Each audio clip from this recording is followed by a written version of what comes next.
So let's flip back here, and what she's got is this is photo number 1, and this is photo number 2. And what she says is, my first time posting anything on here, and well, welcome Sarah. I'm glad you made it, and I'm glad you felt comfortable enough to post some images. I would like some critique on these that I took of my friend at his metal gig back in February. I'm looking for how they could be improved, as I'm always looking to learn.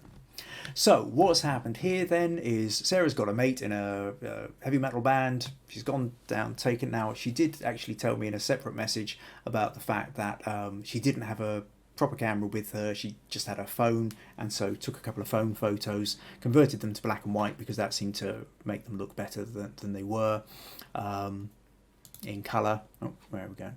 Close that. Heading the wrong direction again. Right, where are we there? And took a couple of photos.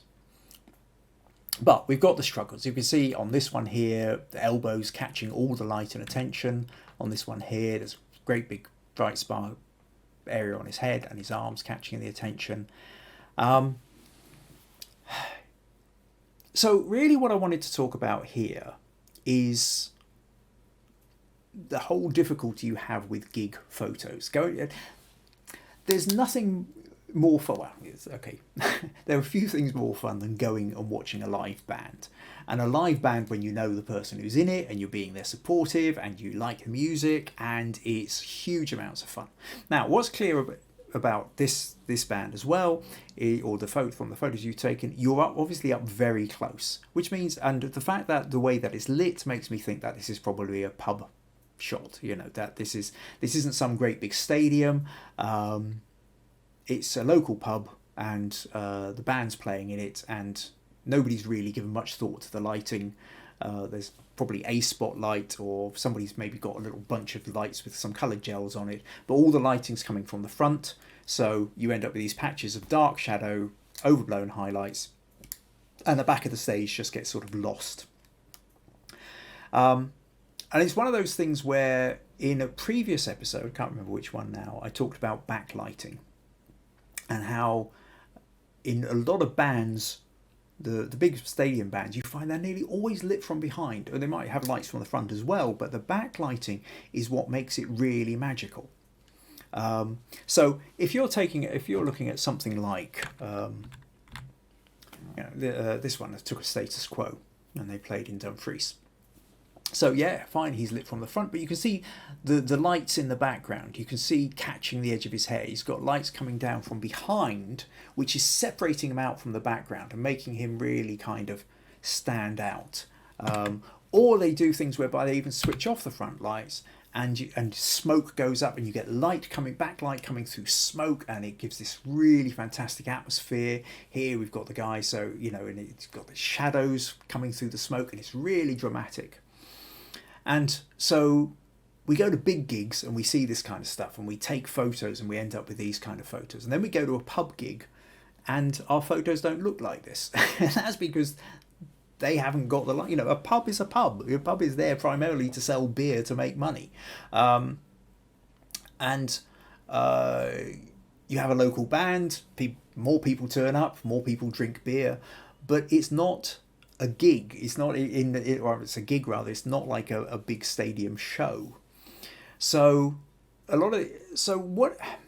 when you're in that kind of situation, it's then a case of, well, what do you do about it? Well, the first thing is in an ideal situation, do take your camera. Next time you're there, take your camera rather than your phone. If you've got the camera, give it a go, because you've got more options with the camera. The phone, you can't really zoom in and out with. You've got your fixed setting. You've got your fixed levels. It's only really going to work on auto. You can't do any kind of manual override.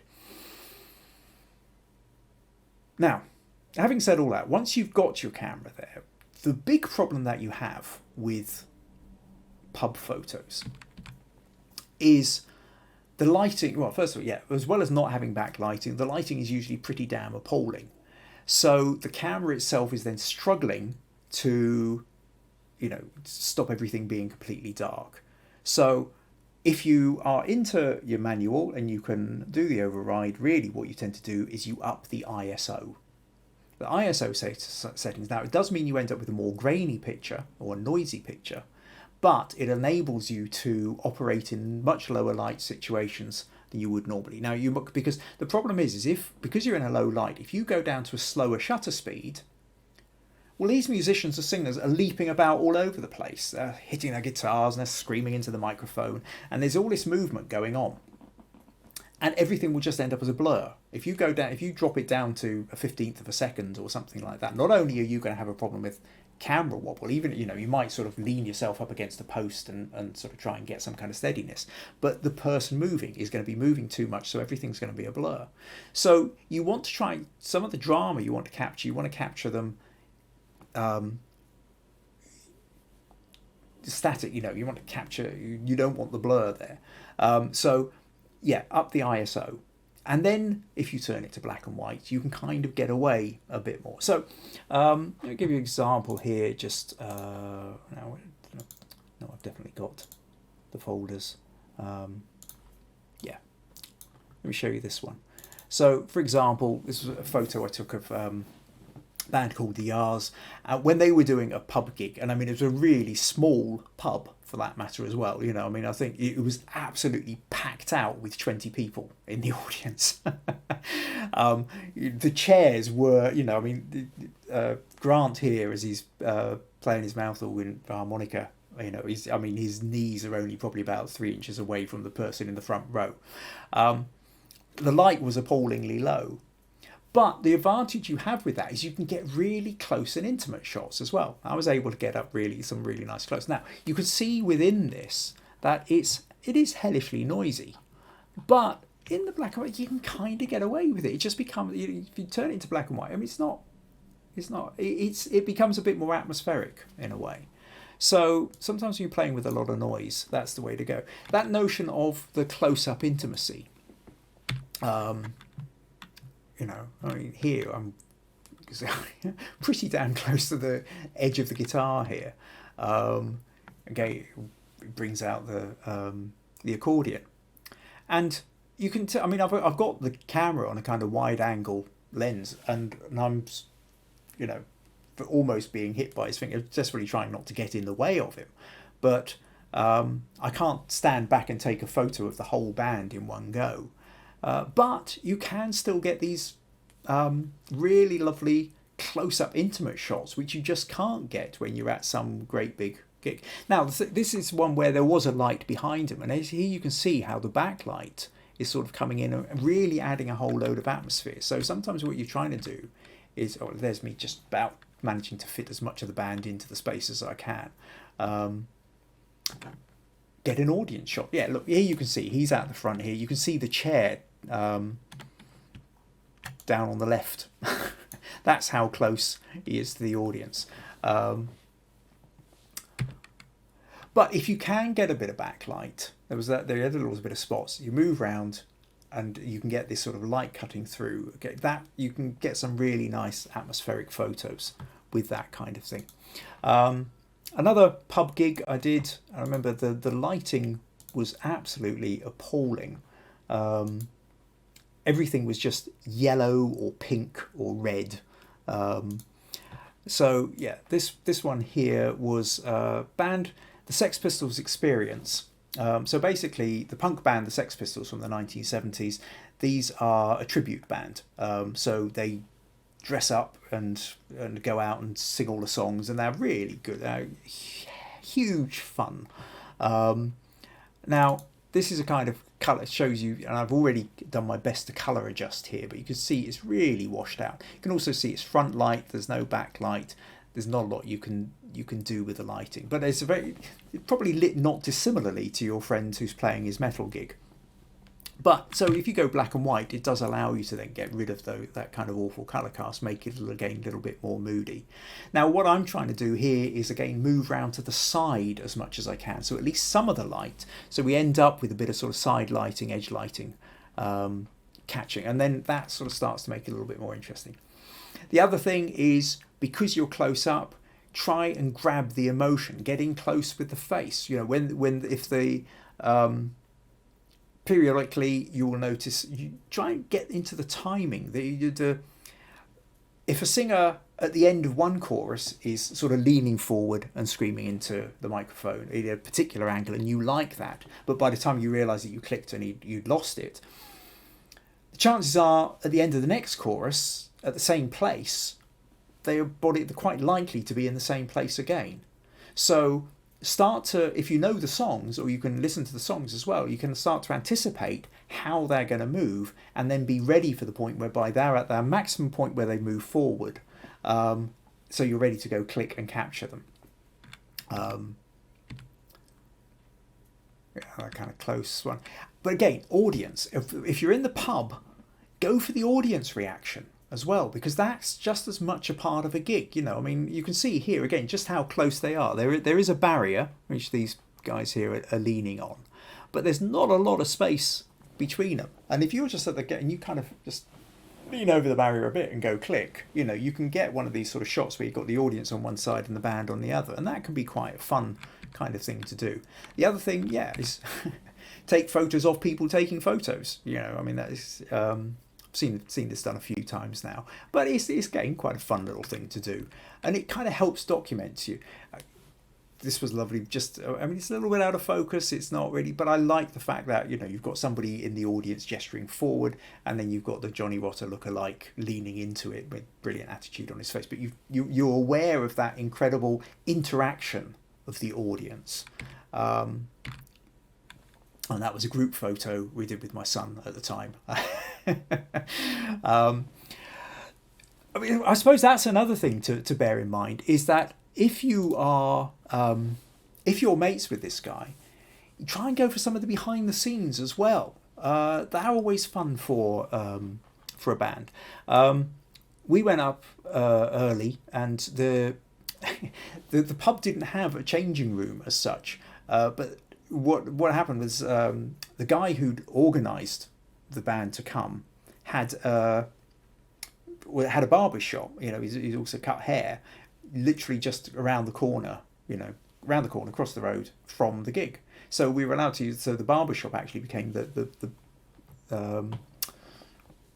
dressing room, and that allowed me to take a few photos while they were getting ready.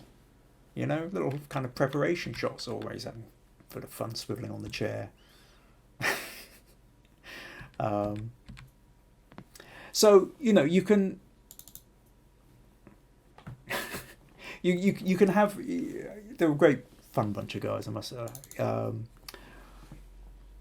Practicing their poses in front of the mirror. So you can, behind the scenes for live gigs and what have you, there's a whole kind of genre of photos there as well. And if you've got a mate who's in the band, then exploit that, go for it. So I hope that quite a long kind of rambling kind of no, it's not too much of a detour, I suppose. It's just trying to give you that idea that if you're trying to make the most of it, if the lighting isn't there and it's all kind of a bit cramped up, try and make the most of that. Make the most of that by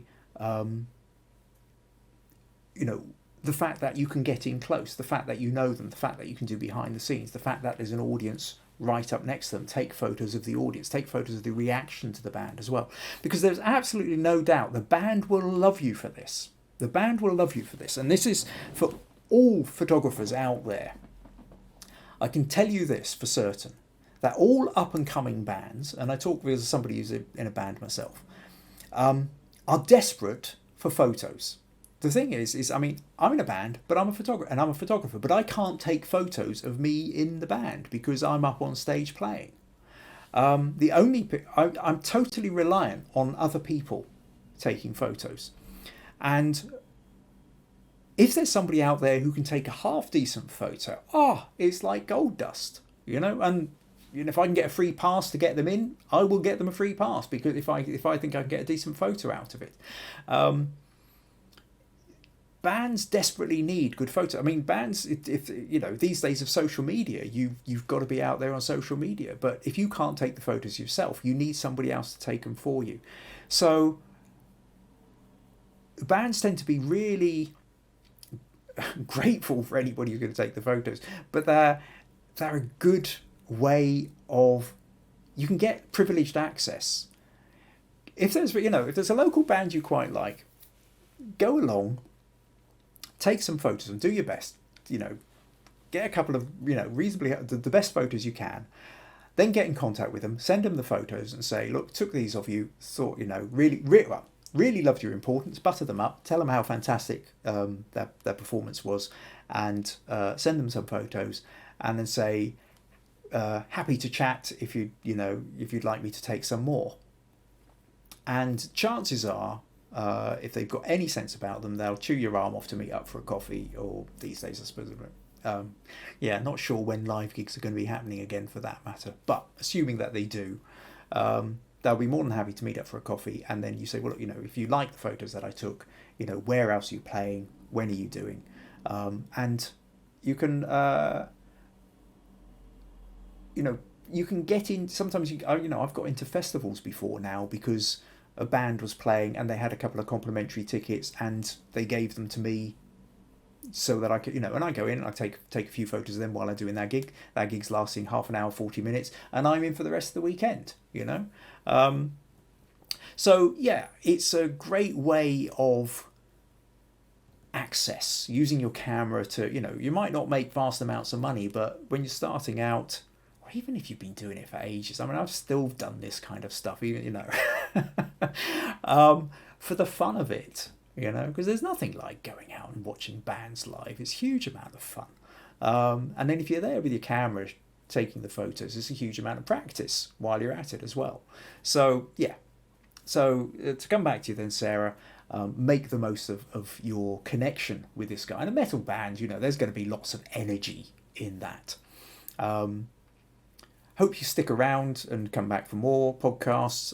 Or would say if you go back, I can't remember, fairly early on, probably around episode 4 or 5 or something like that, I talk about the use of diagonals. If you're shooting bands live, then really get to understand your diagonals. But I'll talk about more of these things in subsequent podcasts as well.